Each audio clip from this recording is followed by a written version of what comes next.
Probably every hobbyist will once hit a situation that things are just not going that well. One of these situations can be that something is occurring or going wrong with one or multiple of your koi. In this video we will show the process of cleaning a wound and the treatment of a wound in order to make it heal quickly again.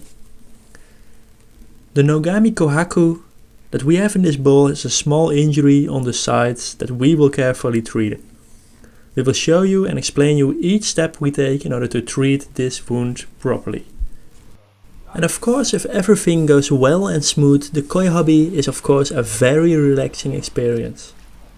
But probably every hobbyist will hit this situation once or maybe even multiple times.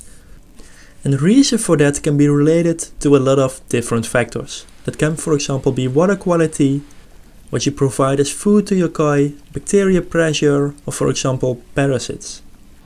But when problems occur, it is especially important that you try to find out what the exact problem is. And when you can't find out what it is by yourself, you should contact someone that has the knowledge and is able to help you out. What we did with this Nogami Kohaku is first start with scraping the koi and making sure that we know if there are any parasites on this koi. To make a scrape, we use a small glass plate and gently scrape over the skin.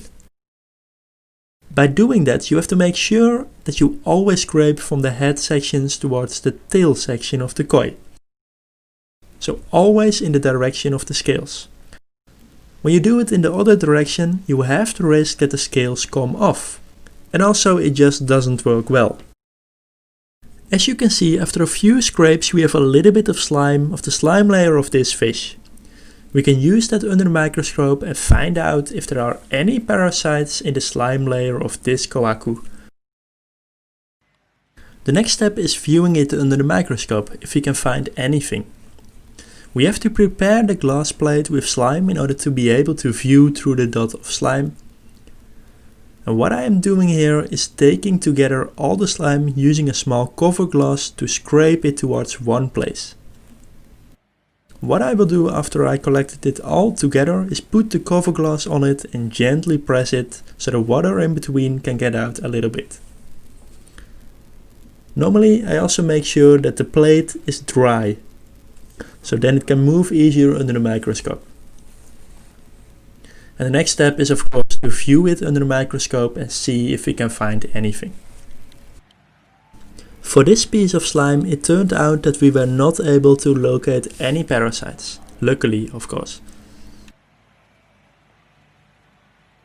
Now of course in the meantime the Nogami Kohaku is still in the bowl. And what I did is I prepared a little bit of items that we are going to make use of. So of course we need a tank to keep the koi in. We are going to use a wound sealing material, and in this video I make use of propolis. Propolis is able to seal a wound after a treatment. We need sedation to make sure we can handle the koi well and also clean the wound more easily.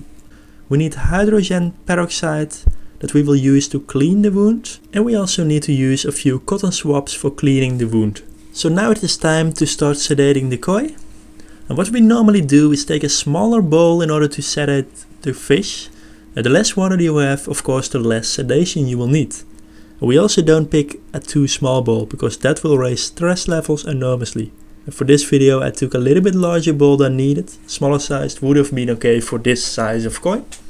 You also don't want to add too much sedation. What I normally do is just start with a little bit and see how the koi reacts. After a few minutes you can of course still increase the amount of sedation a little bit. You can first add the sedation and then add the koi, or you can also add the sedation after you already put the koi in the bowl. A good tip to remember is when you also want to make a scrape of the koi, you should not add the sedation before you make the scrape to view it under the microscope. A good way to try how sleepy the koi already is by pushing it towards the side gently. When the koi is not able to by himself come up again, then you know you can start doing your treatment. What I normally do is prepare the cotton swabs already before I start the treatment by putting them with one end in the hydrogen peroxide. Especially when you are going to perform the treatment by yourself, you should prepare this so you can perform all actions in order more easily, without interruptions. In order to clean the wound properly, we gently use the cotton swabs with hydrogen peroxide over the entire surface of the wound. This wound is in a really early stage. It is luckily not too bad, but still there already seems to be a gap. It is important to also make sure that we try and clean this entire gap. But you don't have to overdo it, and also don't keep pushing into the gap with your cotton swabs. You don't want to make any additional damage, since of course the hydrogen peroxide will bite a little bit. The last part of treating the wound is adding the propolis, which is a wound sealing material.